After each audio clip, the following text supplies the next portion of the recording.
Buenas tardes. Continuamos con la parte central de las jornadas extremeñas sobre los tercios, con dos nuevas conferencias. En este caso, tengo el honor de presentar a don Antonio José Rodríguez Hernández, licenciado en Historia por la Universidad de Valladolid y doctor en Historia Moderna por el Instituto Universitario de Historia Simancas, de esa misma universidad. Gracias a la tesis titulada Los tambores de Marte, el reclutamiento en Castilla durante la segunda mitad del siglo XVII, 1648-1700. En su etapa postdoctoral ha trabajado en la Universidad de Almería y la Universidad Nacional de Educación a Distancia. También ha sido Visiting Scholar en el University College Dublín, Irlanda. Actualmente es profesor contratado doctor dentro del Departamento de Historia Moderna de la UNED. Ha ejercido dentro de la Universidad Nacional de Educación a Distancia varios puestos de gestión. Editor de la revista Espacio, Tiempo y Forma, serie cuarta Historia Moderna, desde 2013 a 2019. Secretario académico del Departamento de Historia Moderna, de 2015 a 2017.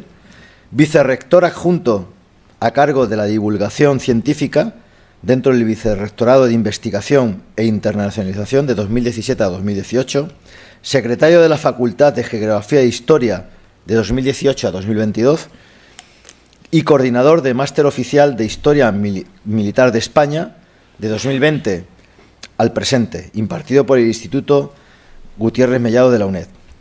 Sus investigaciones se han centrado fundamentalmente en el estudio del ejército de la monarquía hispánica durante el siglo XVII.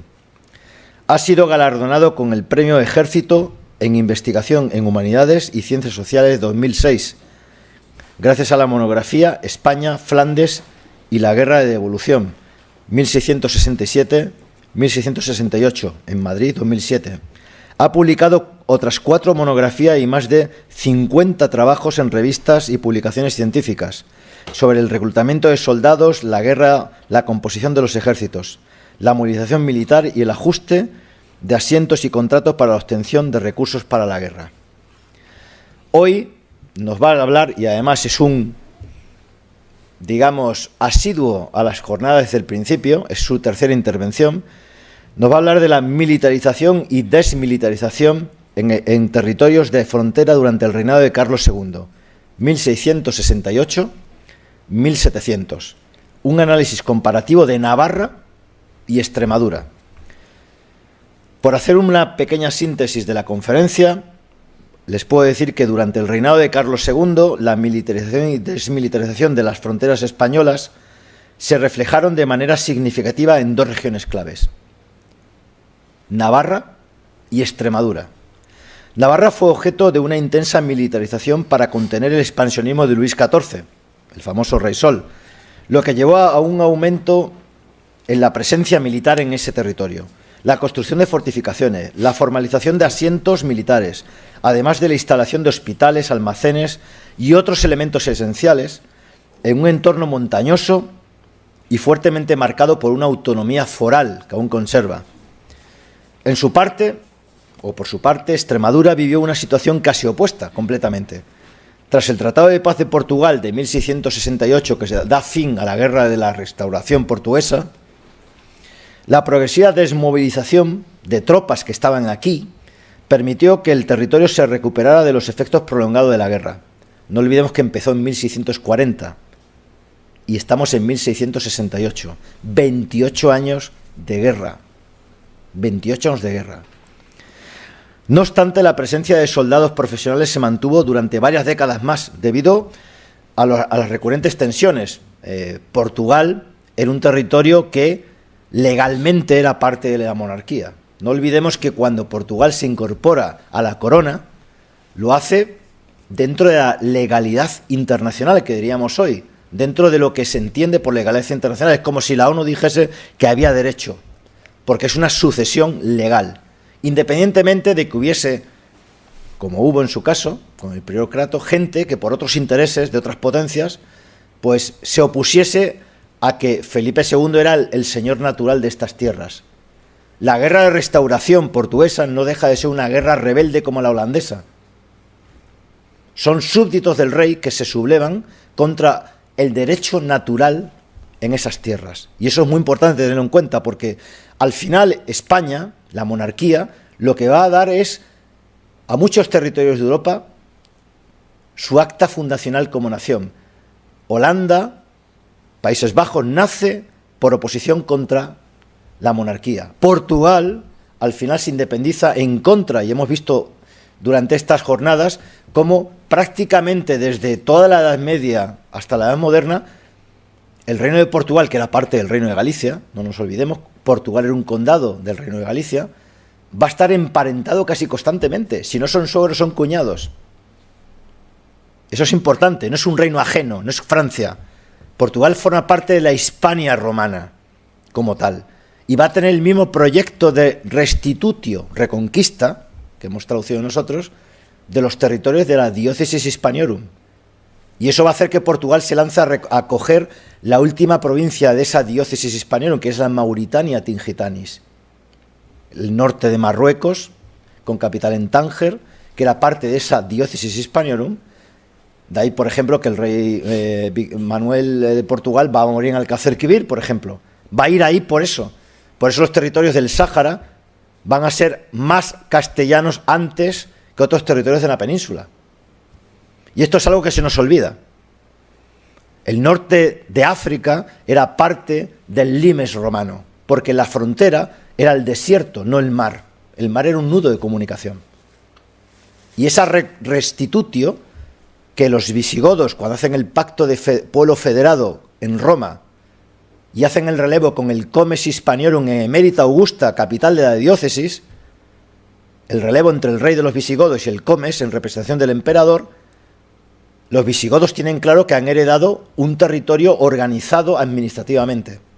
Y van a intentar, lo van a mantener, y cuando ese reino visigodo desaparece, en el imaginario colectivo lo que hay es una necesidad de restituir ese reino visigodo, que es exactamente, o gran parte, bueno, toda la parte de la diócesis Hispaniorum, más un trozo de lo que era parte de la Galia, que va a ser la provincia de Septimania.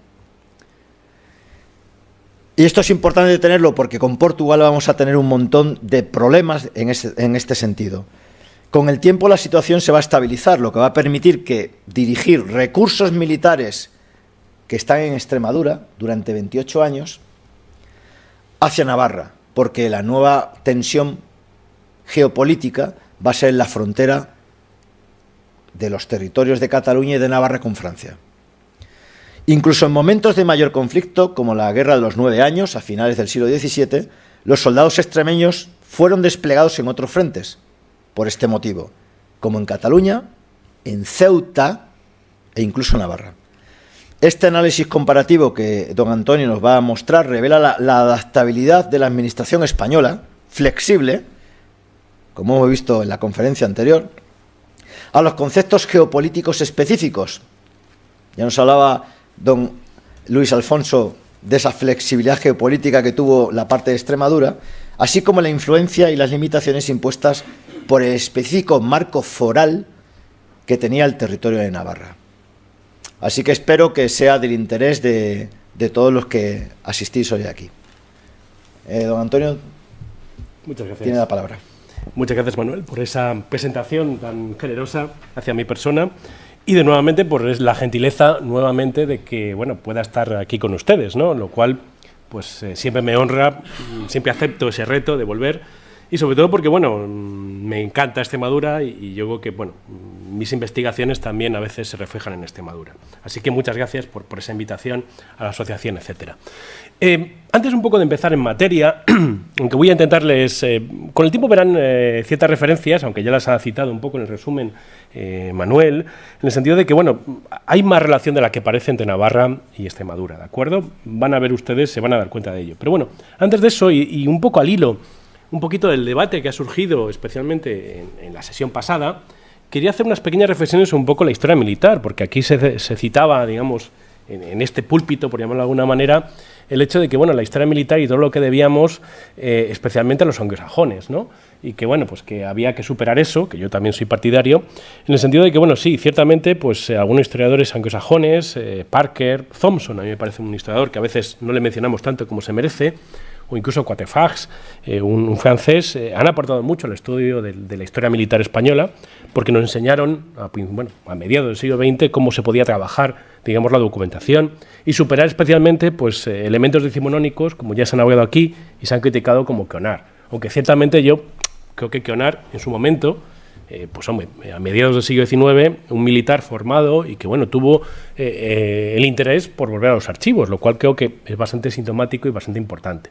Lo que pasa es que, claro, estamos en el siglo XXI y, lamentablemente, la historiografía española a veces, en algunos puntos, no ha superado a Quionar, en el sentido de que no ha avanzado demasiado, ¿no? Hay un poco que, a mi juicio, creo que el reto, especialmente en el mundo universitario, está en que la historia militar considerarla como algo mucho más amplio y algo que merece ser estudiado, ¿no? Porque un poco el problema que tenemos, especialmente en España, es el hecho de que, si bien en el mundo anglosajón, especialmente, la historia militar está bien, no se cuestiona en ningún momento, es muy practicada, hay mundos universitarios, academias militares que la hacen, en España, lamentablemente, no disponemos a veces de esas herramientas adecuadas para estudiar historia militar y, especialmente, practicarla de una manera seria, de una manera bastante más profesional, ¿no? Algo que no deja de ser un elemento muy negativo, porque, sin duda alguna, España tiene una documentación, especialmente para la edad moderna, que estamos trabajando, para la época de los tercios, que es verdaderamente magnífica. Es decir, podemos decir cosas y analizar cosas que para otra nación sería totalmente impensable. Es una pena, en ese sentido, pues que, bueno, hayamos olvidado eso y que en muchos casos, especialmente en las universidades, pero también en otros ámbitos, la historia militar sea mal vista, por así decirlo, ¿no? No voy a leer todo lo que hay aquí, pero realmente el problema que tenemos fundamentalmente es esa percepción negativa de la historia militar, ¿de acuerdo? Y que, bueno, pues a veces no es precisamente digamos, muy recepcionada por las universidades. No hay ninguna universidad que realmente tenga cátedras verdaderamente educativas, más allá que un pegote de historia militar, lo cual es una pena, ¿de acuerdo? Y realmente yo creo que uno de los grandes problemas, y que sí que es cierto, por retomar esa idea que les decía, que los historiadores anglosajones nos enseñaron, es que se puede superar perfectamente la historia militar decimonónica, la historia de batalla, por así decirlo, haciendo una historia mucho más completa y mucho más puesta al día en todos los sentidos, que sea la admiración, por así decirlo, del resto de historiadores, ¿no? Y ahora, lo siento que repita estas cuestiones, pero creo que la historia militar es algo mucho más, ¿no? En el sentido de que, aunque tenga mucho que ver con la historia política, y beba de la historia política, yo creo que no se puede entender la historia militar sin la historia política. La historia de, bueno, los enfrentamientos, la diplomacia, los estados, la formación de los estados. O sobre todo, y creo que es algo que vamos a ver bastante en estas ponencias, en este seminario, es el hecho de, bueno, de la historia social. Es decir, la historia no son solo estados enfrentándose, no son solo reyes, son soldados que combaten.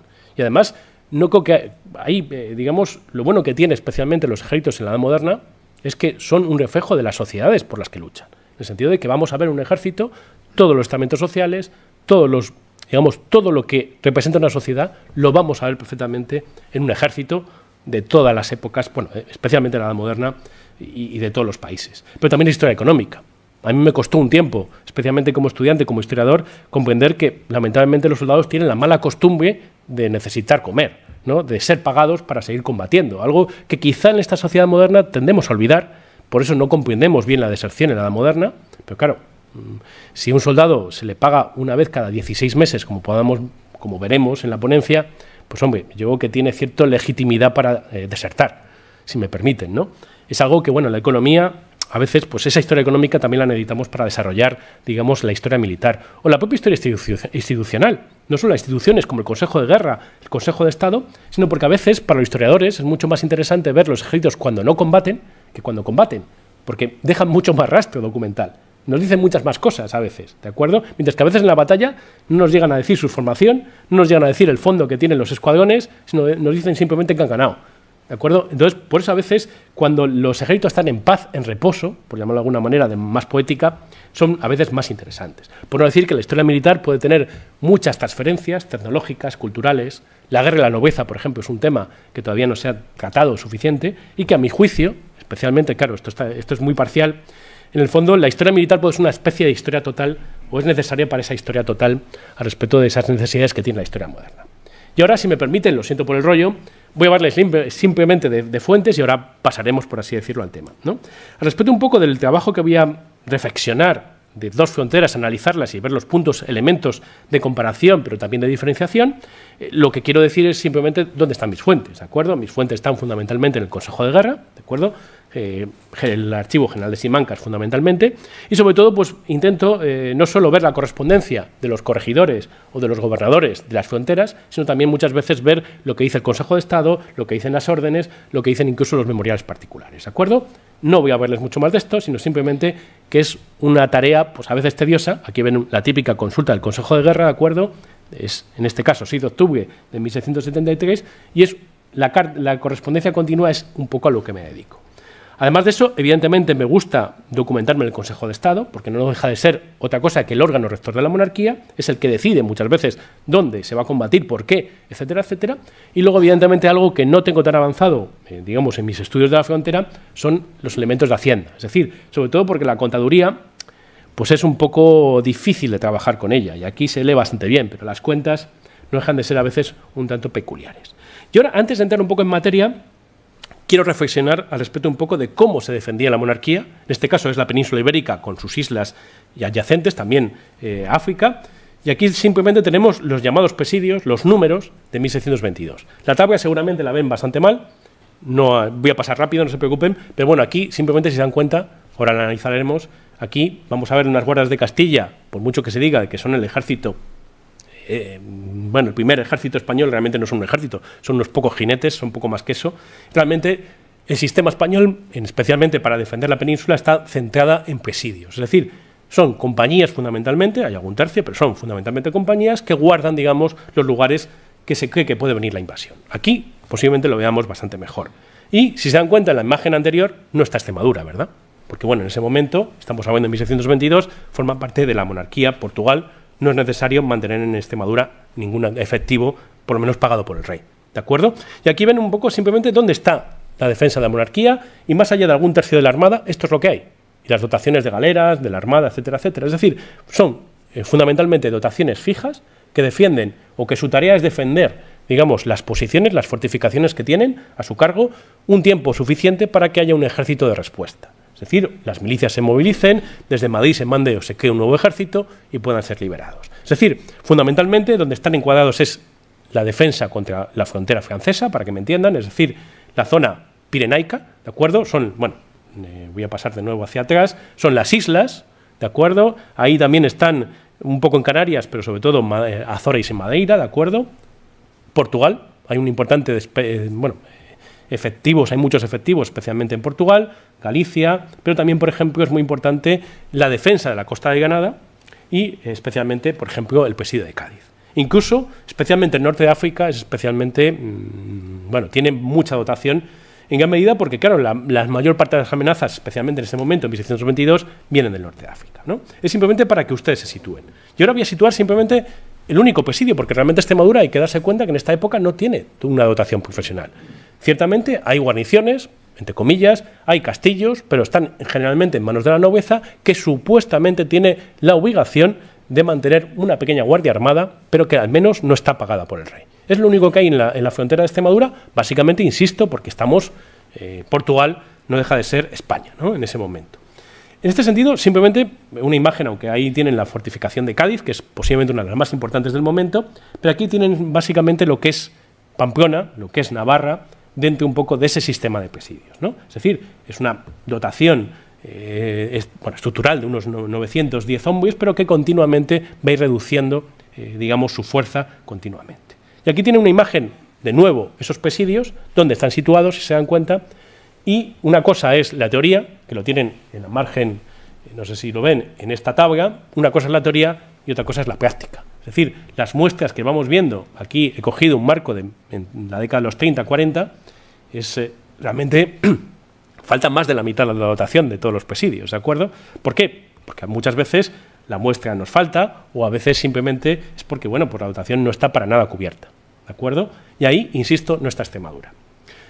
Pero sí que es cierto que Extremadura es un lugar típico, es un partido, bueno, son varios partidos, mejor dicho, de reclutamiento, y que en el fondo, más allá de esa defensa peninsular, lo que vamos a ver antes, por entrar en materia, a principios del siglo XVII, es que Extremadura sí que es un lugar típico de reclutamiento para los ejércitos exteriores de la monarquía, ¿de acuerdo? O incluso pues, algunos presidios, especialmente Portugal, o incluso a veces Cádiz. Muy limitado, pero sobre todo Portugal. Y aquí tienen simplemente un mapa de son los partidos de reclutamiento. Se dan cuenta, hay varios partidos que, por ejemplo, corresponden a lo que sería, por así decirlo, las provincias extremeñas, aunque en el pasado se habla de provincia única, Extremadura, por así decirlo, ¿no? Por no llamarlo reino. Plasencia es posiblemente el más importante y es único. Generalmente Badajoz también se recluta en Alcántara, a ver que lo estoy viendo, Cáceres, Trujillo generalmente están juntos, Mérida y Llerena, y Badajoz y Alcántara fundamentalmente, ¿no?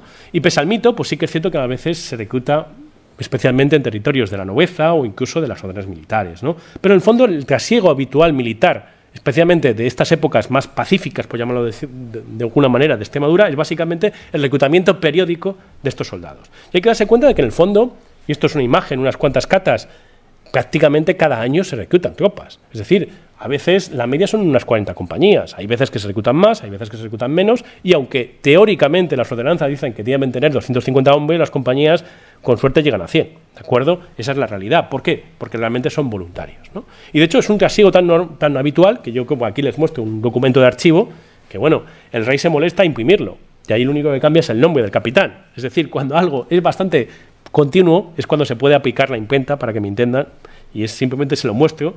Es tan continuo este tipo de reclutamiento que ya simplemente es una especie de formulario moderno, por llamarlo de alguna manera, donde se reúne el nombre del capitán. Y aquí tienen simplemente un poco el cuadro de cuántos se han reclutado en Extremadura en un periodo bastante amplio. Algunas en el siglo XVI son catas, sí que lo tengo más metódico a principios del siglo XVII, y fundamentalmente, pues incluso hay algún año se reclutan seis compañías en toda Extremadura: Plasencia, Llerena, Trujillo y Cáceres, Mérida, y Jerez de los Caballeros, Badajoz y Ducado de Feria. Es decir, además, curiosamente son voluntarios, insisto, en este momento todavía no se obliga a nadie a alistarse, ni mucho menos, y básicamente lo que reciben, o dónde se envían, que es bastante curioso, muchos extremeños se envían curiosamente a los presidios de Portugal, es decir, fundamentalmente Lisboa. Algunos se envían a Filipinas, curiosamente, ¿de acuerdo?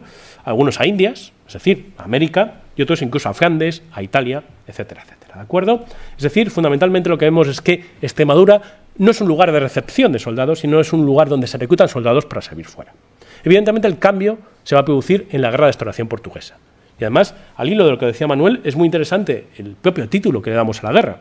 Llamamos por el término portugués, Guerra de Restauración. Realmente para nosotros, para la época, era la Guerra de Portugal. Evidentemente, los portugueses, a juicio en su momento de Felipe IV, no restauraban nada. Lógicamente, España, Felipe IV era el rey natural de Portugal y es una rebelión.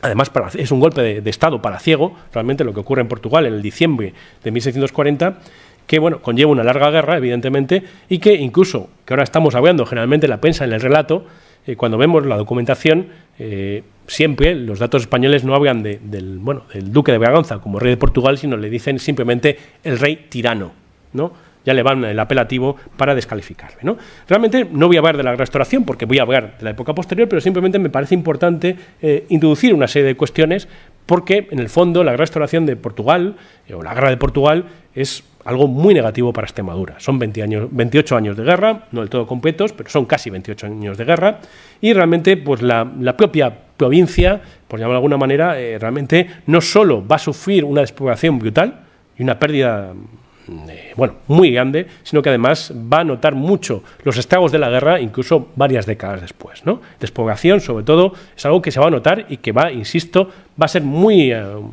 negativo hasta bien entrado, digamos, casi el siglo XVIII, ¿de acuerdo? Pero lo que vamos a estudiar fundamentalmente es lo que va a ocurrir tras la paz, ¿no? Es decir, vamos a estudiar, lo que voy a intentar hablar desde 1668 en adelante, ¿de acuerdo?, desde la paz. Y fundamentalmente lo que vamos a ver es una evolución bastante diferente. Es decir, una frontera movilizada para la guerra que se va a ir desmovilizando, aunque a veces va a haber picos de tensión, que no va a ser así, y luego vamos a comparar con la frontera de Navarra, ¿de acuerdo? Y aquí simplemente un poco, aunque no se ve muy bien, es cómo se hacía, especialmente cómo servía la frontera, cómo servía Extremadura en toda esta época, ¿no? Quizá la documentación aquí no se ve muy bien, bueno, se ve medianamente. Pero bueno, aquí lo que dicen simplemente los cuadros, que es simplemente muy representativo. Aquí, bueno, el primer cuadro es simplemente, La primera es soldados, efectivos de milicia antigua, pero lo más interesante es cómo se reclutaba, porque básicamente era las quintas que todos conocemos, ¿de acuerdo? Las quintas no son un producto del siglo XVIII. De hecho, si se dan cuenta aquí, pone literalmente quintados. Es decir, ya se veía, ya viene del siglo XVII. Y básicamente era un sistema muy fácil, que la podemos ver en esta tabla. Es decir, los vecinos que hay en una localidad, los que van a ser quintados en una cántara, los vecinos que quedan en esa cántara después de que se haya sido quintados, salen solo 125 hombres, o incluso, aquí vemos dos elementos bastante curiosos en estos, digamos, estos elementos. Por un lado, los llamados rendidos, es decir, los derrotados, es decir, 81 personas que en Cáceres y en su tierra han sido expulsados de sus localidades por la guerra, es decir, son fundamentalmente originarios de lugares que han sido quemados por los portugueses o que han sido conquistados por los portugueses. Es decir, si se dan cuenta, el número es bastante elevado, o incluso, en la última tabla, los portugueses. Es decir, hay 122 portugueses avecindados en toda la provincia, ¿no? Aquí simplemente porque me parece que a veces la documentación nos habla bastante. Y básicamente lo que va a ocurrir, y es bastante peculiar, y además creo que es importante, si bien en otras fronteras, Cataluña, Navarra, o otras, Milán, Flandes, lo normal o lo habitual en una guerra es que una parte, aunque haya una parte, digamos, del reino en el que se combate, mucha gente, mucha tropa viene de fuera. Realmente en la guerra de restauración no va a ocurrir así en Extremadura. Una parte importantísima de la guerra, realmente la defensa va a estar prácticamente delegada en los naturales. Va a haber muy poca tropa, digamos, de fuera. Especialmente hasta 1658, algunos regimientos, algunos tercios de origen irlandés, muy poquita cosa, y realmente después, cuando hay una acción más ofensiva, es cuando realmente van a venir, digamos, tropas de fuera. De hecho, en el fondo, insisto, lo más importante serán esos milicianos, como la imagen que ven ustedes ahí, que es el afilador de Puga, de un artista de la época, que básicamente irían pertrechados así. Es decir, es la típica imagen de la década de los 30, 40, 50 del siglo XVII. Es decir, es realmente un civil, porque realmente el vestuario del momento son vestidos de munición que no tienen colores, son colores apagados, es una hungarina de paño que se ve con las mangas perdidas. Aquí ven que es algo típico de la guerra de los 30 años, en el cual, de ahí el nombre, hungarina, ¿vale? Y aquí lo único, si se dan cuenta, lo único característico es una escarpela en el sombrero de color rojo, de color de la propia monarquía, ¿de acuerdo? Pero ese sería el típico miliciano, por así decirlo, de toda esta época, décadas de 30, 40, 50 sobre todo. En el 60 ya va cambiando un poco la indumentaria. Lo que vamos a ver fundamentalmente en Extremadura es el hecho de que hay un número muy, muy importante en la frontera de milicianos y que incluso muchos de ellos van a ir a la caballería o incluso, por ejemplo, que es algo bastante particular, que se crean incluso compañías de hidalgos. Es decir, sí que es cierto que las compañías de hijos de algo no van a funcionar bien, muchos hijos de algo tienen la costumbre de irse, ¿no? Tienen otros quehaceres, pero sí que es cierto que lo que vamos a ver fundamentalmente es que hay muchos extremeños que son los verdaderamente encargados de custodiar su frontera, ¿de acuerdo?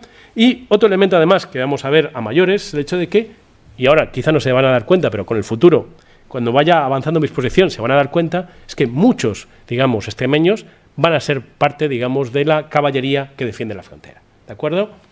No voy a avanzarles más, luego lo verán un poco en relación a lo que ocurre después de la paz. Y ahora vamos a lo que ocurre después de la guerra. Es decir, a partir de 1668, ¿qué ocurre? Fundamentalmente lo que ocurre es que la región está agotada, y eso es algo que ya es muy evidente, incluso a principios de la década de los 60, y lo que hace la monarquía es intentar liberar a la región de los alojamientos, y básicamente toda unidad extranjera es mandada especialmente a otros frentes de operaciones. Algunos son enviados incluso a Flandes, a la Guerra de Devolución, y otros son enviados fundamentalmente a Cataluña, que todavía se combaten los franceses en la llamada Guerra de Devolución. ¿De acuerdo? Todos los extranjeros fuera. Solo quedan unas pequeñas unidades, por un tiempo españolas, y una parte de la caballería. De hecho, generalmente lo que va a ocurrir es que, si bien se mantienen 3 tercios provinciales hasta 1672 realmente lo que más va a quedar inicialmente es la caballería. Sobre todo porque, lo que les decía antes, mucha caballería son, de hecho, oriundos de la provincia. De hecho, una cuestión bastante curiosa es que incluso se llegan a repartir más de 1000 caballos a distintos partidos de la provincia de Extremadura, con no solo caballos, sino con todos los arreos, ¿de acuerdo? Para, supuestamente en un futuro, poder volver a levantar 1000 caballos si es necesario. Mientras que esos jinetes son enviados a sus casas, generalmente la mayoría eran extremeños, ¿de acuerdo? Aunque ciertamente en la frontera se mantienen cerca de más de 500 jinetes inicialmente. Ahora veremos más datos. Y los 4 tercios de milicias, que hemos hablado un poco anteriormente, pues son prácticamente reducidos a la nada. ¿Qué es lo que va a ocurrir? Aunque sí que es cierto que hay un pequeño grupo de profesionales, fundamentalmente lo que va a ocurrir es algo que curiosamente no ocurre en otras fronteras. Es decir, los naturales van a ser los que supuestamente van a tener que defender, hacer las guardias en todas las fortificaciones que quedan atrás cuando el ejército se va.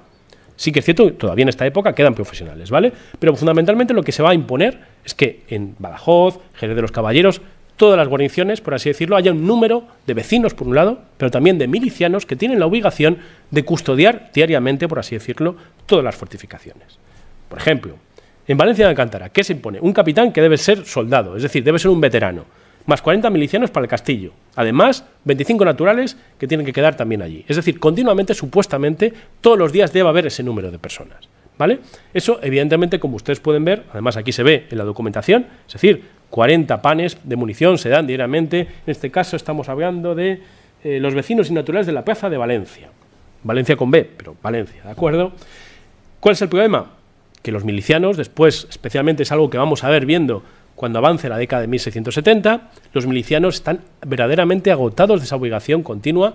Imaginaros que aunque te muden cada 3 meses, que tienes durante 3 meses de tu vida, 3 meses en un año, además, bueno, aunque sean quintas y sea más, no sea tan obligado como en la guerra, es decir, continuamente cada X años tienes que volver a defender y estar de guardia, de plantón, como se hacía en la época, pues en una ronda, hacer la ronda, digamos, de la muralla, es decir, evidentemente la población va a ser cada vez, va a quejarse más, digamos, de esa obligación. Y aquí simplemente, además, es, para que vean, no voy a decir muchos datos, es un poco cómo queda la frontera. Lo siento, se ve un poco mal, pero sobre todo a lo que les quiero mostrar no es tanto la parte extremeña, sino sobre todo la parte portuguesa. Si ven en Extremadura hay una reducción brutal de efectivos, si se ven en la parte portuguesa todavía se mantienen un montón de unidades. Es decir, todavía se mantienen bastantes infantería pagada y muchos milicianos. ¿Cuál es el problema? Que va a haber tensiones continuas en la década de los 70 y 80, porque España no está defendiendo adecuadamente, y en el fondo lo que hace es dejar a los vecinos que defiendan la provincia. Sí que es cierto que, insisto, hay algunos soldados profesionales, más de 550 infantes pagados, pero evidentemente lo que ocurre fundamentalmente es eso. Es decir, mientras que los portugueses no han desmovilizado, los españoles sí que lo están haciendo, ¿de acuerdo? Y ahora vamos a ir un poco los profesionales que quedan.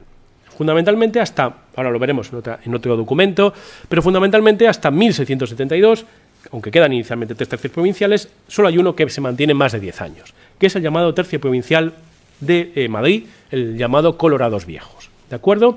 Es un tercio, además, muy típico, como se decía en la época. Una de las cuestiones que quizá no les he esbozado es que en los presidios había la tendencia natural de la monarquía que no quiere que haya gente natural del lugar donde sirven los soldados.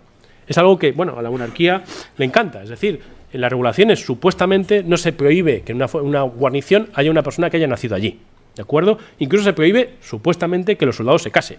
Otra cosa es lo que hagan después, ¿no? Pero teóricamente hay unas prohibiciones. De hecho, en el tercio provincial lo que se va a producir es que se prohíbe que sirvan los naturales. Algo que no se va a conseguir básicamente porque ese tercio provincial lo que va a hacer fundamentalmente después de más de 20 años en la provincia es que muchos hijos de soldados se van a alistar en él, porque son forasteros. Y muchas veces pues la única manera de mantener a esos hijos es pues ahí, en el servicio militar, ¿de acuerdo? Sí que es cierto, no voy a darles más detalles, pero fundamentalmente lo que vemos en toda esta época es que hay profesionales, se va a ver nuevas reclutas, especialmente en la década de los 70, el año 77, pero realmente se van a ir, lo que va a ocurrir fundamentalmente es que hay una falta importante de fondos. En el año 77, por ejemplo, se dice que ya la infantería lleva 16 meses sin recibir un real, ¿de acuerdo? No sé cómo se mantendrían, la verdad.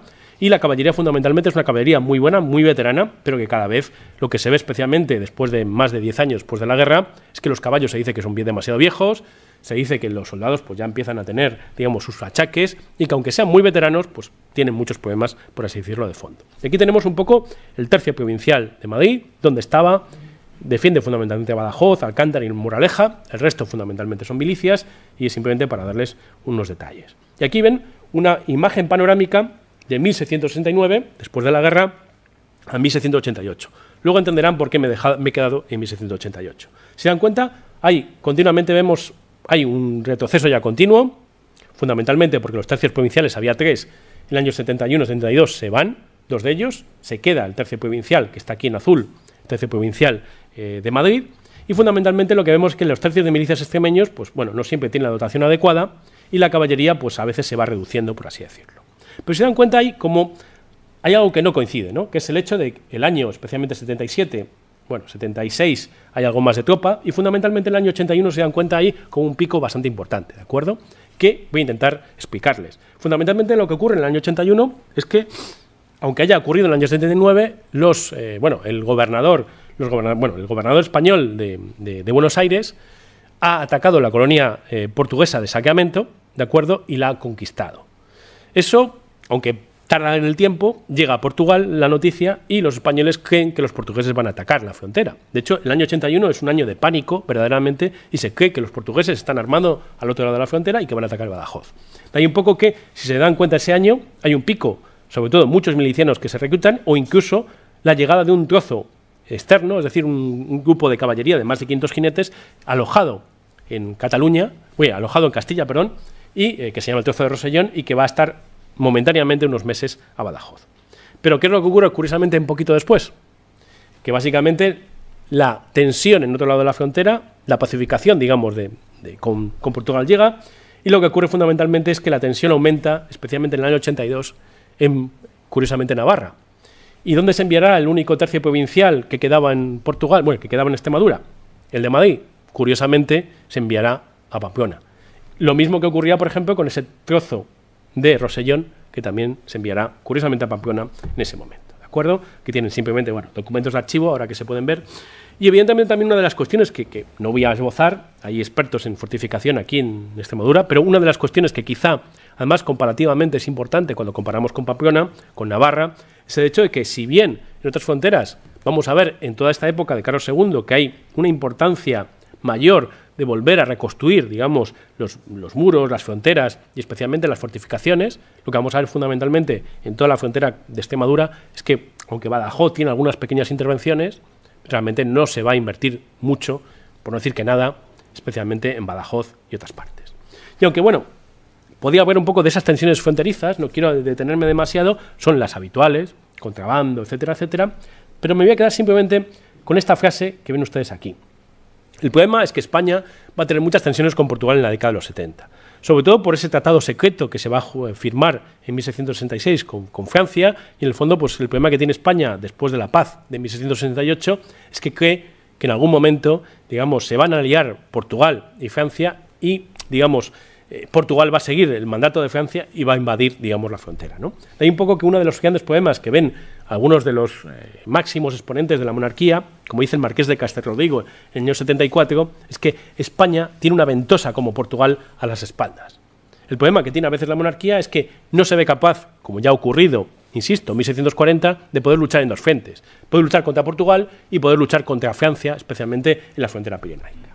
De hecho, parte de las tensiones, ya he explicado en el año 81 con la colonia de Sacramento, pero parte de las tensiones con Francia, con Portugal, tienen que ver, por ejemplo, con el año 74 hay una conjura alfonsista en Lisboa, por eso se refuerzan las fronteras, por ejemplo, o incluso en la casa del marqués de Gubella, que es el embajador portugués en Madrid, es asaltada. De ahí un poco, parte de las tensiones vienen de ese elemento que les decía antes, de esa historia política que debemos también conocer. Y ahora vamos a hablar un poco del aporte que tiene Extremadura al exterior, porque hay que darse cuenta de que, lógicamente Extremadura ha sido, especialmente durante la guerra, un gran lugar donde han llegado tropas de fuera. Pero también lo vamos a ver, especialmente ya más avanzado el reinado de Carlos II, como un lugar donde van a salir tropas a otros lugares operacionales, por así decirlo.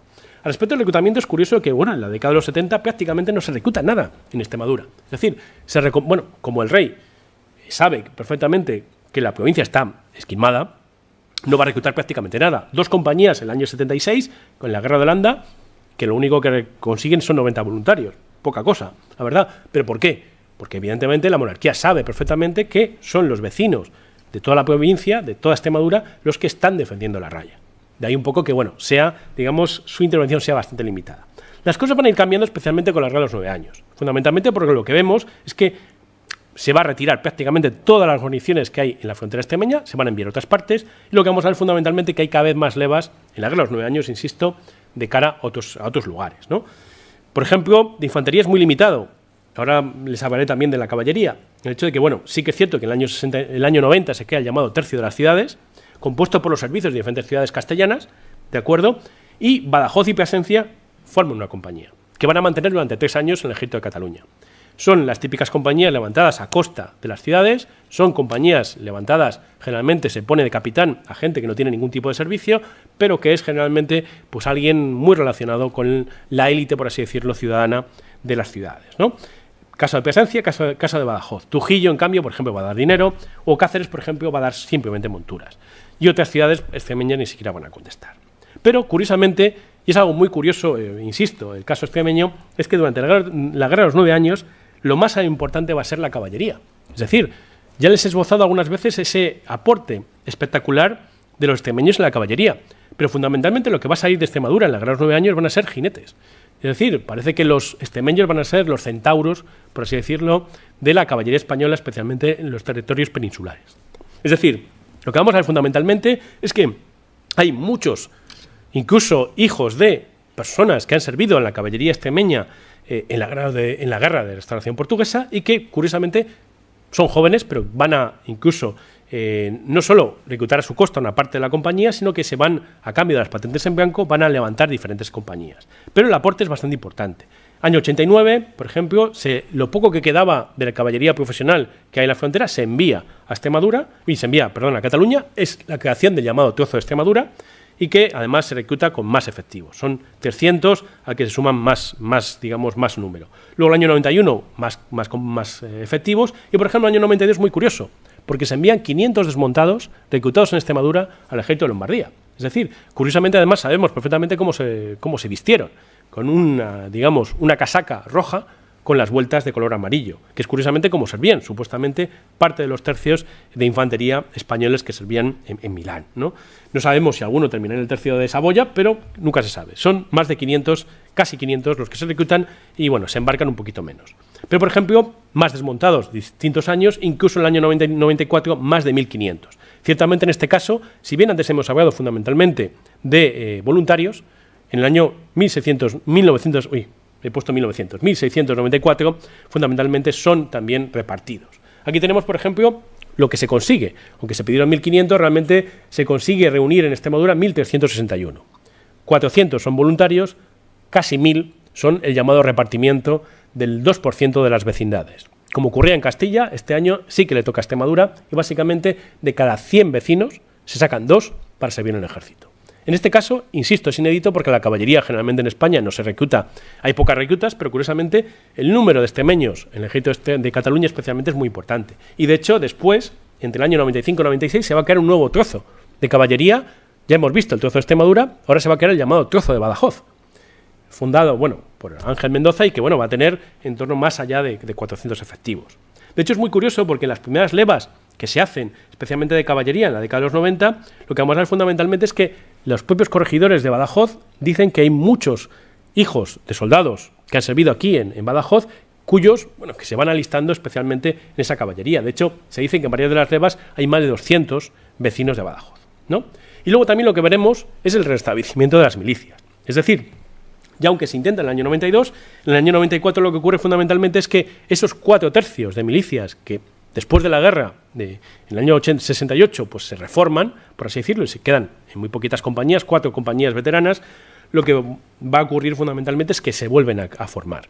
Y no van a servir, supuestamente iban a servir para otras cosas, para la defensa de la frontera, pero que, debido a las urgencias, esos tercios, que va a costar bastante, van a ser más de 4.418 hombres los que se sabe que salieron y que se repartieron en todas las provincias, se van a formar esos 4 tercios y 3 de ellos, curiosamente, entre finales del año 94 y principios del año 95 van a terminar en torno a 3.000 hombres aproximadamente, van a terminar en Ceuta, curiosamente, ¿de acuerdo? Es decir, lo que vamos a ver es que ese largo sitio de Ceuta, que empieza en 1694 y que acaba en 1734, si la memoria no me falla, pues durante varios años hay distintos tercios de milicias extremeños que van a ser obligados, por así decirlo, a servir allí. Aquí tenemos, por ejemplo, la formación del tercio de uno de ellos, Diego de Mesía, ¿de acuerdo? Por ejemplo, este se formó fundamentalmente y salió de la ciudad de Mérida. Es decir, cada lugar, la villa de Medellín aportó, y sus allegados, sus zonas circundantes aportaron una compañía. Aquí tienen pues un poco los lugares de donde salieron. O incluso aquí tienen, la pervivencia de esos tercios. ¿Cuál es el problema? Que, pues la guerra, especialmente el sitio de Ceuta, es bastante duro. También en ese momento pues hay algunos problemas de contaminación en el pan de munición, especialmente en la conservación de grano, y hay muchas bajas. Aunque aquí ustedes pueden ver pues un poco lo que sabemos, lo que fue llegando y lo que se fue quedando, digamos, esas unidades, también hay que darse cuenta de que muchos, más que morir en la ciudad, eran evacuados especialmente a un hospital que se formó en Gibraltar. Gibraltar en ese momento era español, por si acaso alguno no lo sabe, y ahí pues se curaban los enfermos, de ahí que no fuera necesario. Incluso ya lo último, que ya tiene relación con Navarra. Es decir, ya les había dicho que se habían formado se habían vuelto a formar esos 4 tercios de milicias, 3 habían empleado en la defensa de Ceuta y uno más, el año 97, sale de Extremadura para defender inicialmente Navarra. ¿De acuerdo? Fundamentalmente lo que se manda ese tercio, es el último, el de Josep de Losada, se manda porque supuestamente se van a sacar de Pamplona un gran número de efectivos, porque en el año 97 es el sitio de Barcelona. De ahí que, como se supone que se iban a sacar todos, al final la unidad, el tercio de milicias extremeño terminará también en Cataluña y después se reformará. Pero aquí tienen un poco cómo salió de Extremadura, cómo ya en Madrid va perdiendo efectivos, va llegando a Navarra, donde están pocos meses, y luego en agosto llega a Cataluña con casi un poquito más de la mitad, ¿no? Y luego ya en la muestra del ejército pues tiene apenas 348 plazas, la mitad. Y ahora, que más o menos algo más me he comido de la conferencia, voy a hablar un poco de Navarra, ¿de acuerdo? De Pamplona, de Navarra, para comparar. Evidentemente las fronteras, la frontera de Extremadura y la frontera de Navarra no tienen nada que ver, en el sentido de que, bueno, lógicamente la frontera extremeña es una frontera mucho más abierta, es una frontera difícil, el terreno sigue siendo difícil, evidentemente, pero Navarra es un terreno bastante montañoso. De ahí un poco que haya muy pocos pasos donde un ejército de consideración pueda entrar. Uno de ellos es el paso de Malla, y otro, por ejemplo, esto es Roncesvalles, no se ve bien, pero aquí está Roncesvalles, Valcarlos por aquí, y Roncesvalles, aquí está Roncesvalles, y allí está la villa de Burguete, ¿no? Ciertamente, en el fondo, pero la gran defensa, por así decirlo, de Navarra es Pamplona.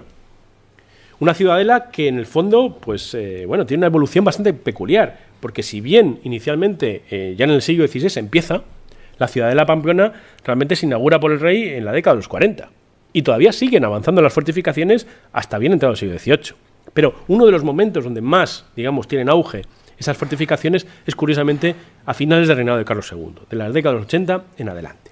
El presidio de Pamplona realmente pues, está formado por 4 compañías más los artilleros y bueno, son supuestamente soldados profesionales foráneos. Supuestamente no se permite que nadie de la región forme parte de la dotación que se mantenga, digamos, en el presidio. Algo que en muchos casos no se va a cumplir. Pero ciertamente hay distintas obligaciones a la hora de defender Pamplona. Una obligación tradicional que viene de la época ya de Carlos V, de que las ciudades de Logroño, Calahorra y Alfaro pongan sus milicias al servicio del gobernador, del virrey de Navarra, para defender en caso de invasión Navarra, pero también, por ejemplo, las milicias castellanas que tienen la obligación, curiosamente, de servir también allí si fuera necesario, ¿no? Realmente lo que vamos a ver fundamentalmente en el presidio, que tiene unos asientos muy discontinuos y una dotación real que nunca se cumple. Aquí vemos más o menos la fluctuación en una época bastante larga, y aquí vemos, por ejemplo, lo que llega realmente, dinero líquido, a las arcas un poco del presidio de Pamplona, ¿no? Es decir, especialmente a partir de 1664 hasta 1680 lo que vamos a ver fundamentalmente es que la monarquía está herida a nivel económico, de ahí un poco que en 1680 se produzca una hecatombe fiscal, económica, que es la llamada bajada del vellón, ¿no? Que hace que prácticamente durante 2 años pues no haya prácticamente moneda, es decir, falta moneda porque, bueno, debido a un proceso inflacionario, la moneda buena y la moneda mala, en este caso el vellón, pues digamos, la moneda mala ha desplazado demasiado a la buena y hay un problema inflacionario bastante importante, ¿no? Podemos reírnos ahora de la inflación, en este caso estamos hablando de que el precio, digamos, el sobreprecio que tenía un real de vellón al respecto de un real de plata, que supuestamente valía lo mismo, era del 150, más del 180%, casi 200%. Es decir, es elevadísimo, ¿no? Realmente lo que vamos a ver fundamentalmente es que Navarra, al contrario, por ejemplo, mientras curiosamente Extremadura se va desmovilizando, curiosamente Navarra va aumentando su dotación. Es decir, lo que vamos a ver fundamentalmente a partir de la década de los 80 es que Navarra van a ir tercios, que nunca ha habido tercios, siempre han sido compañías sueltas que han estado allí de guarnición, va a haber tercios que van a servir allí para defender, digamos, todo el reino, ¿de acuerdo? Además van a ser fundamentalmente foráneos. Esa es también la gran diferencia. Y si bien tradicionalmente siempre se ha hablado de esa frontera muy cercana entre ella, que es la frontera de Guipúzcoa y Navarra, aquí ustedes ven, digamos, la diferencia, y que si bien siempre se cree, o se ha creído tradicionalmente que Guipúzcoa era más importante, Fuenterrabía, para que ustedes me entiendan, tenía más importancia, realmente lo que vamos a ver fundamentalmente en este reinado de Carlos II, que se apuesta mucho más por Navarra. Se apuesta mucho más por Pamplona, que se ve perfectamente en los números, ¿de acuerdo?, de esta segunda tabla, y se ve fundamentalmente porque en Pamplona sí que hay una militarización. Algo, por ejemplo, que no se ha llegado a crear, o no se llegó a crear especialmente en Badajoz. Sí que se llegaron a crear cuarteles, sí que se llegaron a crear, digamos, hospitales, pero curiosamente lo que sí que vamos a ver en Pamplona en esta época, que se crean, digamos, un nuevo sistema de administración militar, por el cual, por ejemplo, hay un nuevo asiento de pólvora, hay un nuevo asiento de cuerda, es decir, y incluso de balas de cañón. Incluso se lleva un maestro artillero para que refunda los cañones, digamos, de toda la dotación, de todo el perímetro de la plaza, para que se pongan a punto. Es decir, va a ser uno de los hubs dentro del Pirineo español, por así decirlo, más importantes, lógicamente, junto a Cataluña. ¿De acuerdo? Y lo que vamos a ver, lo siento, me estoy ahogando, pero tenemos que hacernos una pregunta, es decir, ¿qué va a ocurrir en Navarra? Es decir, Navarra en esta época va a ser muy amenazada por todas las tensiones con Portugal, pero realmente, siendo estrictos, va a haber muy pocos enfrentamientos armados en toda Navarra en toda esta época. Básicamente porque para los franceses, en toda esta época, insisto, va a haber muchos ecos de frontera, muchos miedos a que los franceses invadan, pero realmente poco realmente preciso y realmente ejércitos que se formen en la frontera, ¿no? Lo que vamos a ver fundamentalmente, algo muy contrario, por ejemplo, a lo que ocurre en Cataluña. En Cataluña realmente es donde los franceses van a estar atacando continuamente porque para ellos es muy fácil penetrar por esa frontera. Realmente lo que vamos a ver fundamentalmente es mucha incertidumbre. ¿Por qué? Porque especialmente en la década de los 80 es, a nivel político, para que ustedes me entiendan, los que saben más de historia lo comprenderán, es la llamada época de reuniones del Luis Sol, bueno, del Rey Sol, de Luis XIV. Fundamentalmente lo que ocurre en esta época es el ejército francés ya es el ejército más grande de Europa, con muchísima diferencia, hasta el punto, se llama la época, bueno, de las reuniones, porque es capaz del ejército es capaz de Luis XIV de intimidar tanto a media Europa, que básicamente, como ocurre con alguna plaza como Estrasburgo, que se dice, bueno, o formáis parte de Francia o os atacamos, ¿no? Además, ya sin ningún tipo de tapujo al respecto del orden internacional de la época. Lo que ocurre fundamentalmente es que se teme que los franceses ataquen continuamente, de ahí que a partir de 1680 vamos a ver una evolución muy importante en la frontera navarra, ¿no? Además, si bien todavía en esta época no van a ser medidas muy duraderas, ya a partir de 1685 lo van a ser. ¿Qué ocurre en el año 81-82? Pues envían más reclutas, fundamentalmente, no voy a leerlo, pero fundamentalmente se empiezan a enviar ya unidades militares veteranas, van a estar de manera muy poco tiempo, o por ejemplo el tercio de Rosellón, que venía de Extremadura, o el tercio provincial de Madrid, que venía de Extremadura, aunque parte de sus hombres se quedaron en sus tierras, se quedaron en Extremadura porque no quisieron seguir, digamos, sus banderas. Ciertamente esa tensión, por así decirlo, de la frontera va a estar especialmente más, va a ser cada vez más increciendo, hasta el punto de que ya a partir de 1984-85, una nueva guerra con Francia, realmente es donde veamos, por así decirlo, que los ecos de los clarines de la guerra sean bastante más importantes, ¿no? En el caso de la guerra de Luxemburgo, lo que vamos a ver es que los franceses llegan a movilizar en la frontera más de 13.000 hombres. Ciertamente parte de ellos son milicias, ¿de acuerdo? Y parte de ellos van a ser enviados a Cataluña, pero ciertamente ponen tensión a toda la frontera. Hasta el punto de que en el año 84 el Alto de Ibañeta es ocupado por los franceses, pero bueno, muy poquitos. ¿Qué es lo que se hace fundamentalmente? Se reclutan zonas, el servicio del fuero, milicianos y tercios de milicias un poco de Navarra. Pero lo que vamos a ver a partir del año 85 es fundamentalmente la llegada, insisto, de tropas profesionales.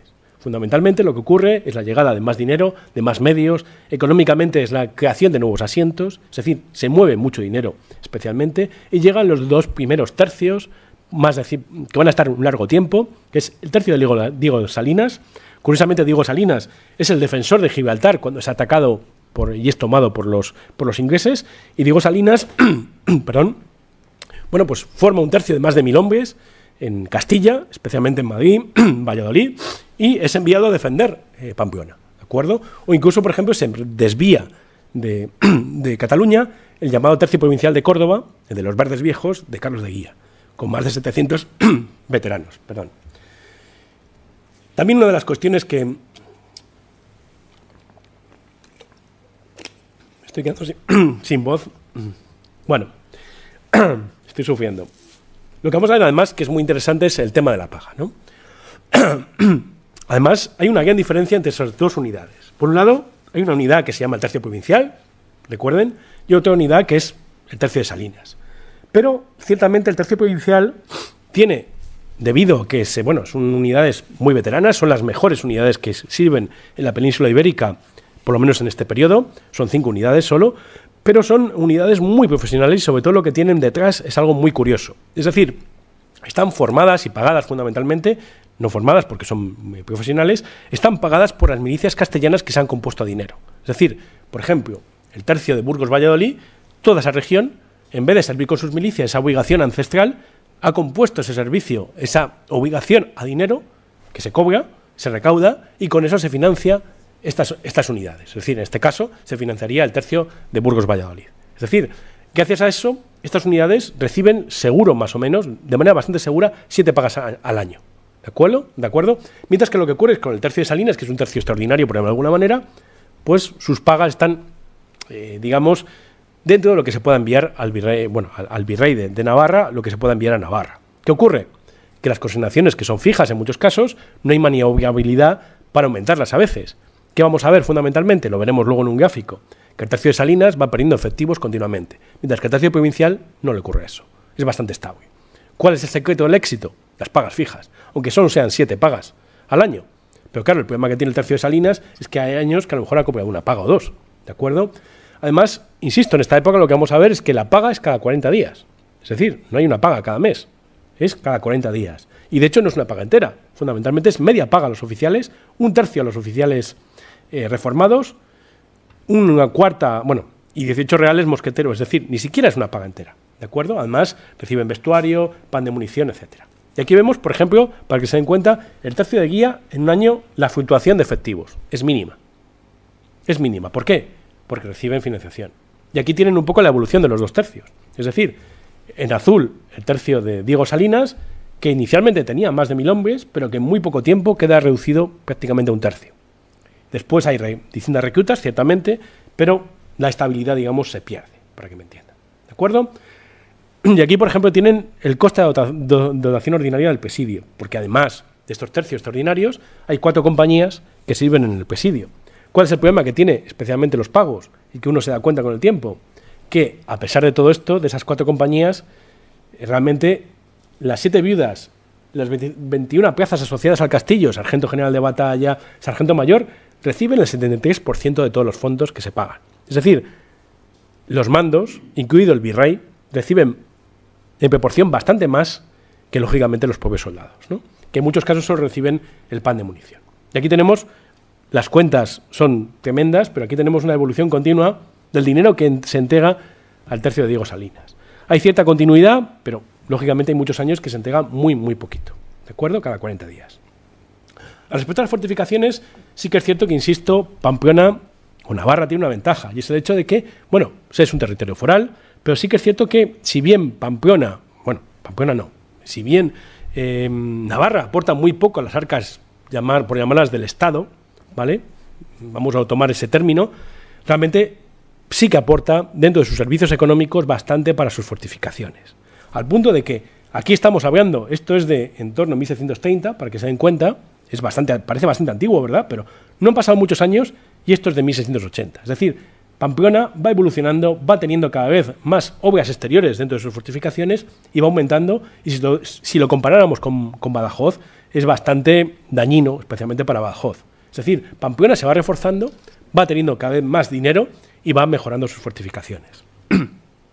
Además, se ve a Pamplona, insisto, como la llave de estos reinos, la llave de Castilla, ¿de acuerdo? Y que incluso, se ve que el reino puede ser defendible con 3.000 infantes y varios dragones, 300. Se ve además ese término continuo de antemural de estos reinos de España, ¿no? Que tienen más de fortificaciones. Incluso aquí, simplemente, lo que va a ocurrir, lo que se va a mejorar. Es decir, aquí tiene una relación de la artillería de bronce y de hierro que hay desmontada en Pamplona.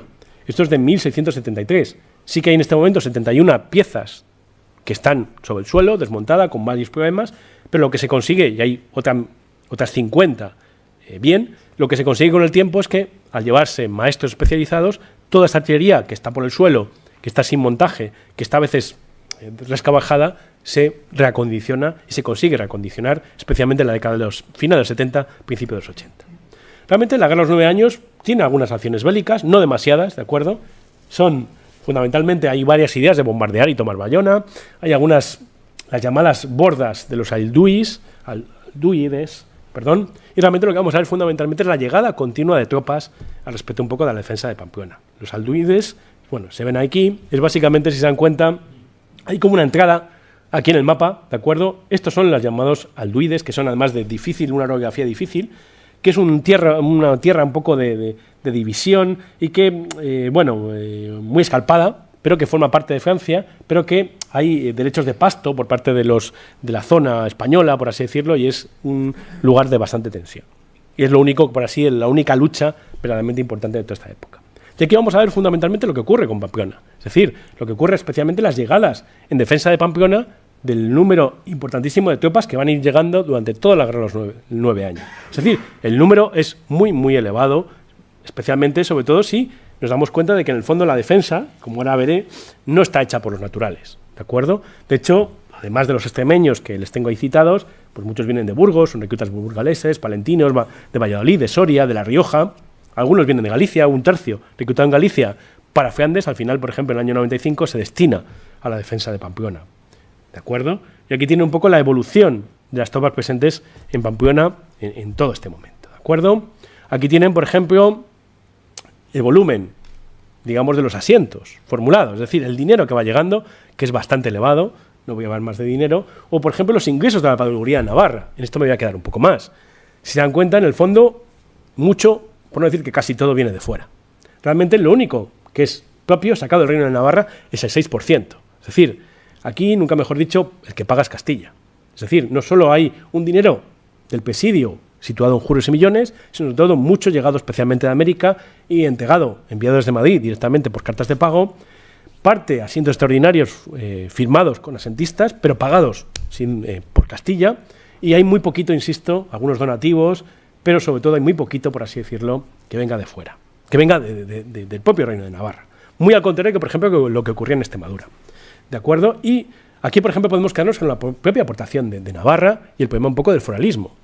Yo, bueno, no soy nacionalista, pero evidentemente lo que vamos a ver, especialmente en el caso navarro, es que siempre los navarros apelan a sus fueros. Es decir, ellos dicen que sí, por supuesto, al rey le vamos a servir. Tienen el llamado apellido que supuestamente sobre el papel pueden levantar 20 a 30.000 hombres en muy pocos días y supuestamente echar a los franceses siempre. ¿Qué es lo que ocurre? Que los virreyes no se creen eso, porque evidentemente no se pueden levantar 20 a 30.000 hombres de un día para otro. Aparte que no todos estarían armados. ¿Cuál es el problema? Que si bien esa obligación ancestral de servir al rey de esa manera, 3 días sustentado por sus comunidades, el resto a cargo del rey, realmente lo que quieren la monarquía es algo más fijo, págame dinero, págame nombres, muchos menos, pero que estén siempre. Que no sea una invasión francesa para yo tenerlos que reclamar, porque si ya me invaden los franceses seguramente esto no va a salir bien. ¿Cuál es el problema? Que eso no siempre va a ocurrir. De ahí un poco que se creen los llamados 4 tercios de milicias, que son supuestamente 4.000 hombres, 4 tercios de unos 1.000 hombres aproximadamente, y que se van a levantar muy de ciento en viento por parte de Navarra. De hecho, curiosamente, en toda esta época, en las diferentes tensiones, en el año 82, sí, se reclutan estos tercios, más de 4.000 hombres, son movilizados 30 días. Poquísimo, ¿verdad? Sí que es cierto que en el año 84, 800 milicianos, y de esos tercios se levantan 2.000. Sirven 2 meses. Año 89, inicio de la guerra de los 9 años. ¿Qué ocurre? Los franceses están movilizando, vamos a levantar los tercios. Sirven 23 días. Año 95, sí que es cierto que sirven unos pocos días más, porque simplemente hay un ataque a las bordas. Es decir, este sistema es medieval, puramente medieval, y lo que, bueno, más allá de que no son tropas profesionales, ni mucho menos, tampoco son muy fiables, evidentemente, por mucho que los navarros hablen de la propia defensa, este sistema no es precisamente muy bueno. De hecho, realmente los que están defendiendo el reino de Navarra son los castellanos que vienen de fuera, es decir, los levantados en otras partes, que son los que están defendiendo el reino, y son los fondos de Castilla los que realmente están sirviendo allí. De hecho, por ejemplo, incluso tiene un sistema muy particular que son los llamados remisionados, es decir, hidalgos, navarros exentos del pago de alcabalas para servir al rey. Curiosamente, continuamente, el virrey de Navarra intenta decir, bueno, esta compañía, pero venga, que pase muestra. Generalmente, continuamente se ve lo mismo. Hay 20. Hay un montón sobre el papel que tienen exenciones fiscales, pero cuando llega la hora de servir, hay poquitos, ¿de acuerdo? Es uno de los grandes problemas que especialmente tiene Navarra. Una cosa es la dialéctica, lo que dice el reino que va a servir al rey, y otra cosa es lo que realmente ocurre. Y especialmente el dinero. Es decir, lo que vamos a ver fundamentalmente es que, depende un poco de las cuentas de la época, muy pocas veces, insisto, son fondos realmente del Reino de Navarra. Que defiende Navarra son los fondos que vienen especialmente de Castilla. O incluso, aquí vemos, no sé si ustedes saben quién es Goyeneche, es uno de los grandes financieros de la monarquía, ¿de acuerdo? Aquí ya le vemos haciendo negocios en Navarra, especialmente dentro de todos estos asientos. Y lo que vemos incluso es el caso de los motines. Es decir, ¿cuál es el problema? Que esas tropas foráneas que van a servir a Pamplona, pues evidentemente se quejan muchas veces de la falta de pagos. Por ejemplo, el primer motín que tengo constatado es del año 82, cuando 300 reclutas valencianos que iban a ser enviados a Milán, un servicio bastante más, seguramente el tercio de Saboya, bastante más bonito que el de servir en Pamplona, después de 4 meses de estancia en Pamplona, se quejan no solo de que no han ido a Milán, sino que no están cobrando. Se amotinan, lo típico de siempre, viva el rey, muera el mal gobierno. La típica frase de la época. Se amotinan, el líder es arcabuceado, San Sebastián ocurre lo mismo con un tercio. En el año 96, por ejemplo, el tercio gallego de Cosío, que acaba de llegar de Galicia muy recientemente, pues se dedica a robar y a asaltar el mercado de las taonas de Pamplona. ¿Por qué? Porque pasa hambre, literalmente. Es decir, la única solución en muchos casos es el pan. O incluso hay los dragones que se levantan en el año 93-94, en el año 97, pues vuelven, a amotinarse, ¿no? Y además lo que ocurre fundamentalmente, insisto, esa militarización de Navarra, voy a intentar acabar muy breve, ¿de acuerdo? Se construye, por ejemplo, un hospital militar que pasa de 12 camas a más de 100. ¿Por qué? Porque, insisto, no solo hay más negocio, sino que incluso llega un momento, llegan varios tercios, pero hay varios momentos donde hay 2 tercios extraordinarios que están sirviendo, en Pamplona. Algo que, como genera tanta fricción, se tiene que crear nuevos puestos superiores, un sargento mayor de batalla, etcétera, etcétera, para gobernar, a los maestres de campo. Se construyen cuarteles, hornos, se reforma el Palacio Virreinal, una fundición de cañones. Es decir, en 1684 sabemos que había funcionales en Pamplona 89 piezas de bronce y 44 de hierro, es decir, mucha artillería para el momento. Hay un nuevo asiento ya en Ugui, que va a continuar incluso en el siglo XVIII, que es el asiento de José de Aldaz, que a cambio también no solo compra al rey, la EUGI, la fábrica que era del rey, sino que además compra un título nobiliario y paga al contado por ello. Sirve con estacas, sirve con balas, etcétera, etcétera, y un nuevo asiento de balas, allí. Se instala un molino de pólvora nuevo, se instala una fábrica de cuerda, es decir, hay mucho más, ¿de acuerdo? ¿Qué vamos a ver fundamentalmente? Es que el aporte navarro, ahora vamos a comparar, es bastante escaso. Es decir, si se dan cuenta, el foralismo ha protegido a toda Navarra de un servicio muy limitado por muy poco tiempo de los milicianos. Bien quisieran los extremeños tener ese servicio, ¿verdad? Y lo que vamos a ver fundamentalmente es que, pese a ese elemento, se controla muy poco. El problema es el neoforalismo que es el reinado de Carlos II, ¿de acuerdo? Y que el aporte, insisto, navarro es muy, muy escaso. Pero sí que es cierto que ya vemos una cuestión muy interesante, que se verá después en la llamada hora navarra, dentro de las antítesis de la monarquía, al respecto del dinero. Es decir, ya hay economía, ya hay una oportunidad de negocio en Navarra, especialmente por esa militarización que se va a producir en esta época. De ahí que ya gente como Goyeneche o como otros financieros estén en Navarra, ¿de acuerdo? Y hay algunas conclusiones, comparando Extremadura y Navarra. La geografía, evidentemente, no tiene nada que ver, ¿de acuerdo? Y ciertamente podemos hablar de guerra olvidada, la Extremadura o la llave de estos reinos típicos de Pamplona. Pero más allá de eso, lo que ocurre fundamentalmente es una disparidad al respecto un poco de las zonas forales con respecto a las zonas no forales. Extremadura es un gran ejemplo, ¿no? Al respecto a las acciones bélicas, realmente sí que es cierto que Extremadura va a estar en paz y que evidentemente Pamplona va a haber guerras con Francia, pero realmente hay muy poca actividad bélica real, ¿de acuerdo? Pero evidentemente el sonar y los ecos de una invasión van a estar ahí siempre. De ahí los miedos, las movilizaciones, etcétera, etcétera. El comercio sí que es cierto que es bastante diferente al respecto de, en Extremadura es algo continuo, pero curiosamente en Navarra es todavía peor, en el sentido de que, más allá del contrabando, que existe, hay incluso un comercio lícito con los franceses, lo cual va a sentar muy mal a la propia monarquía, hasta el punto de que, por ejemplo, en 1794, bien entrada ya la guerra de los 9 años, pues se sabe que hay productos franceses continuamente en Madrid, Algo que, claro, el Consejo de Hacienda dice, ¿pero de esto dónde viene? Y se descubre finalmente que, claro, que viene de Navarra, porque hay una libertad económica debido a los fueros, de que supuestamente los navarros pueden comerciar, incluso en tiempo de guerra, con los franceses, siempre, supuestamente, que sean cosas para comer, por llamarlo de alguna manera, que sea pan, que sean caballos, que sea ganado. Pero en el fondo lo que se traen son productos, y lo que se encuentra en Madrid son especialmente textiles, etcétera, etcétera. De hecho, hay una organización prácticamente criminal que llega al caso de que, claro, se tiene que dedicar una compañía de caballería a traer de otro frente para poner en Águeda la frontera entre Castilla y, digamos, los reinos de Aragón, y muy cerca está Navarra, para controlar ese tráfico, ese contrabando, ¿no? Y, por ejemplo, las estructuras, ¿no? Extremadura, pues, depende mucho de las fuerzas locales, de esas milicias, mientras que Navarra, pues, prácticamente casi todos son profesionales los que defienden Navarra, ¿no? Y hay un problema común que es fundamentalmente, digamos, la falta de dinero. Al respecto un poco del aporte local, la diferencia es brutal. Es decir, los fueros, en el fondo, más allá de una oportunidad de defensa, son unos límites, a mi juicio, ¿no? Y sobre todo dan un marco de negociación muy importante a Navarra, en el cual dice que, bueno, yo defiendo la frontera, pero en el fondo es la monarquía la que la defiende, por mucho que digan los navarros, ¿no? Evidentemente Castilla, y ahí me refiero también a Extremadura, está mucho más sometida a nivel fiscal, a nivel militar, etcétera, etcétera, ¿no? De ahí un poco que, bueno, evidentemente es evidente que Extremadura no tiene esa capacidad de mediación, de intermediación y sobre todo de librarse especialmente de esas contribuciones, ¿no? Y lo que vamos a ver fundamentalmente es la falta de medios, ¿no? En algo común en la frontera es la falta de un poco que se quejan sobre todo los soldados de falta de medios para conseguir sus pagas, para conseguir, digamos, que se paguen los asientos, el pan, los forrajes, etcétera, etcétera, que es una tónica habitual, pero que quizá es bastante más dura en el caso pues de Extremadura, porque no están consignadas especialmente las rentas, ¿no? Cosa que, por ejemplo, en Navarra pues había la posibilidad de que el reino sirviera. Cosa que, por ejemplo, sí que es muy común en Extremadura o en Castilla. Si bien en Navarra los alojamientos no están, a veces se consienten, a veces no, en patrones. Es decir, tú eres un soldado y tienes derecho a alojarte en una casa de un civil si el rey lo autoriza. Y el civil tiene unas contraprestaciones que darte. No te va a dar de comer, supuestamente no te debe pagar. Tú le puedes sacar como soldado pues de manera ilegal otras cosas, pero te tiene que dar una cama si eres un soldado, etcétera, etcétera. Cosa que, por ejemplo, en Navarra no siempre ocurre, cosa que en Extremadura sí.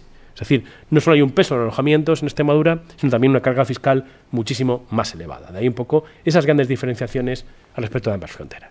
Muchas gracias y lo siento por haberme alargado un poco.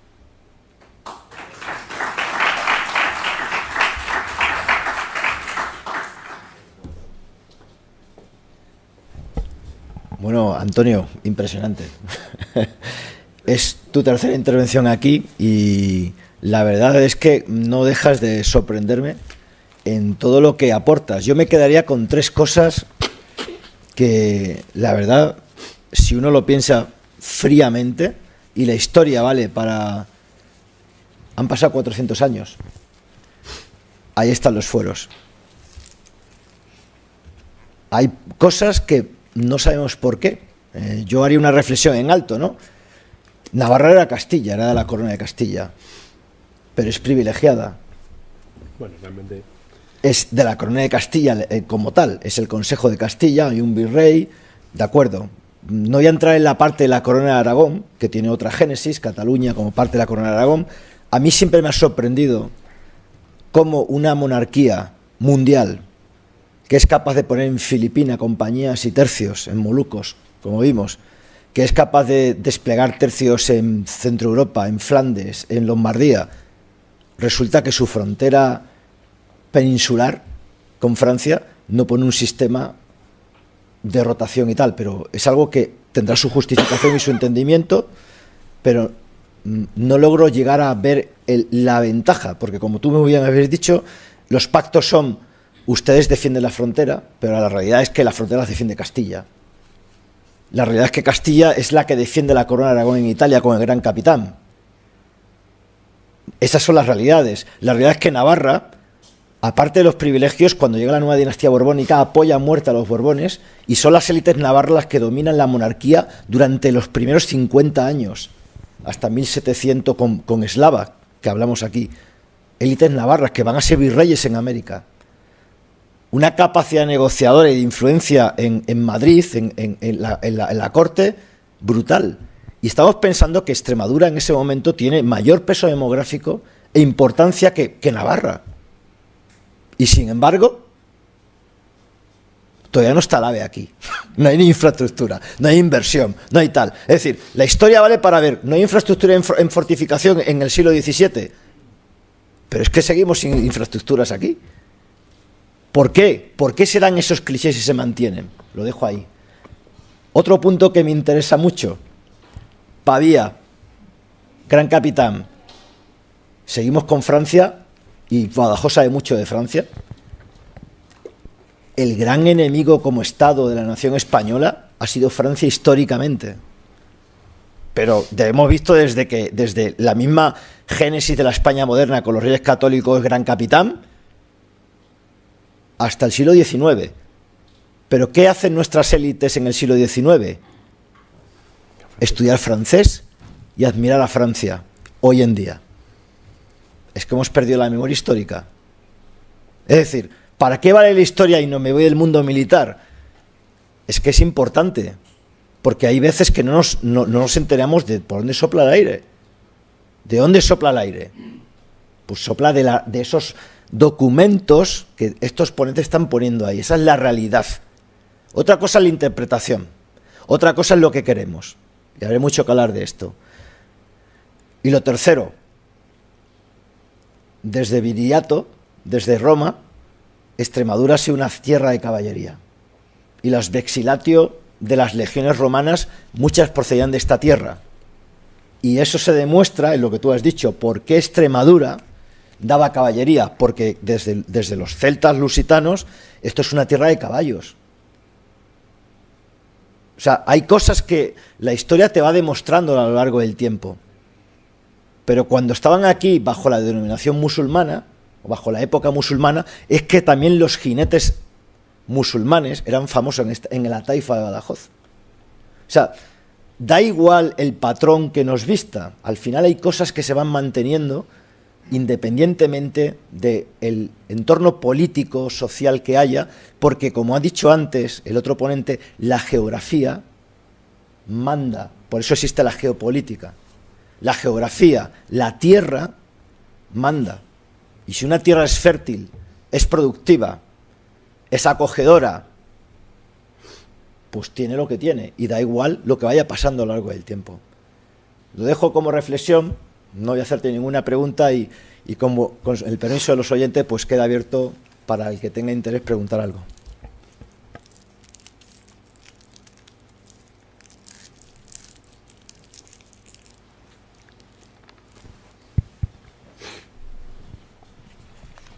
Hola, buenas tardes. Buenas tardes. No me ha quedado claro, o no lo sé, qué significa pan de munición. A pan de munición.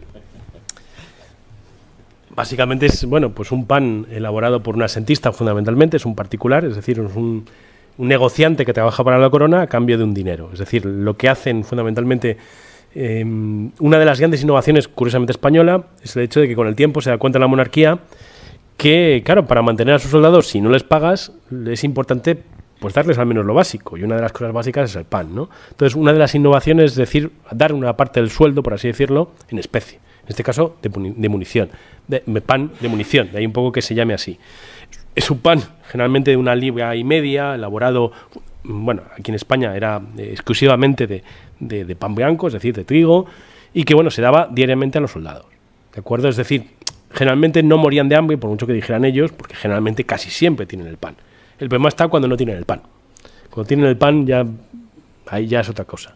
Hay que darse cuenta que en esta época, pues lo más importante era el pan, ¿de acuerdo? Luego ya complementaban su dieta con lo que cobraran, se reunían en camaradas para poder, digamos, compartir su comida, etcétera, etcétera. Pero el pan, digamos, es algo que ya da la administración, que da el rey, ¿de acuerdo? Y es uno de los elementos más importantes para que, digamos, la tropa perdure un poco, ¿vale? Aunque se fuguen y tal, el pan generalmente está ahí. Y de hecho la crisis es cuando el asentista no tiene fondeos y el asiento del pan se acaba.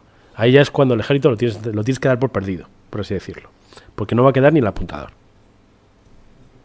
Sí, únicamente por complementar lo que ha dicho Antonio, es una expresión que tiene su origen en el mundo romano, porque munitio es proveer, es decir, el pan de provisión, diríamos en lenguaje moderno, es decir, lo que proveía para alimentación regularmente la administración militar. Es decir, ¿qué te voy a dar para que comas? Igual que estaba lo mismo, pero en pólvora, en munición de combate y en otras cosas. Entonces, el pan de munición es el sostenimiento para la comida de la gente, porque cada soldado, cada camarada de agrupamiento tenía con ese dinero comprar comida en común y cocinar y vivir. Y eso lo pagaba el rey. Igual que pagaba según el armamento, como hemos visto, según una pica, según un arcabuz, tenías un sueldo distinto para sostenimiento de tu equipamiento militar, que era otra partida.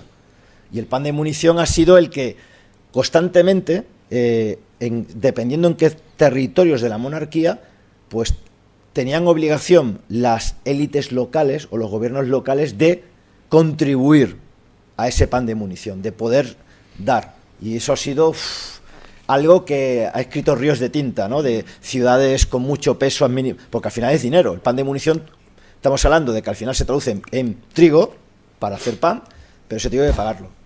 O se traduce en esto. O sea, es dinero que hay que sacar para adquirir esos bienes, con asentistas, con lo que sea, con contratos locales. Pero una responsabilidad real del rey, que tenía con el ejército. Y el nombre, aunque a veces nos confunde, porque la palabra munición hoy en día se asocia a la munición de un arma, realmente munición es de provisión. Pan de provisión o sustento, o lo que sería hoy alimentación para las tropas. No sé si complemento un poco. Igual el vestuario, por ejemplo. Claro. Muchas veces habla de vestidos de munición. Vestido de munición. Ordinario, también a veces es ordinario, a veces sí que en la pólvora, por ejemplo, pues había diferencias, la pólvora fina, la pólvora de munición, como diciendo, bueno. Pero sí que es cierto que es muy importante y es un negocio, pues claro, es un negocio importantísimo. Hay que darse cuenta que algunos asentistas, en este modelo, por ejemplo, varios millones de panes al año. Es decir, es un negocio importante. Alguna élite, especialmente de Badajoz, ha hecho su negocio con esto, ¿de acuerdo? Y llegaba a comprar trigo en La Mancha, bueno, sitios insospechados, ¿de acuerdo? Es un negocio, realmente. Las Fuerzas Armadas, históricamente, desde que fueron una responsabilidad estatal, desde la historia antigua hasta hoy, pues es un mercado cautivo, como se suele decir los economistas, es decir, como no tiene competencia, es algo público, pues está sometido a que solamente unos cuantos contratistas acceden a él y son los únicos que lo administran. Eso, pues dependiendo del momento, pues puede estar sometido a cierto nivel de prevaricación, corrupción o lo que queramos llamar. Pero no aquí, en todo el mundo. Porque como no hay competencia, es solamente el Estado el que lo lleva, pues digamos que al final se convierte en un mercado cautivo. Y eso produce pues ciertas disfunciones, por decirlo suavemente. El problema es que aunque si parecen, bueno, los contratos son muy parecidos a los de oferta pública, entre comillas, de contratación actual. Yo veo uno antiguo y veo uno actual y digo, pues tampoco ha evolucionado tanto. La cuestión es que, claro, aunque sea una puja abierta, en el sentido de que se da al que menos, o sea, el más barato, ¿de acuerdo? Igual que ahora hace la administración, el problema es que, claro, son tan importantes esos asientos y sobre todo son un volumen tan importantísimo de negocio y sobre todo de grano, de panes, etcétera, que claro, hay pocas personas que puedan competir. En un hornero local, un panadero local no puede. Generalmente suele ser un asentista que ya tiene una red de comunicación y bueno, imaginaros en la época pues lo que podía ser, la cantidad de carros que se dedican a eso, carreteros, horneros, molineros, es bueno, miles de personas trabajarían solo de eso.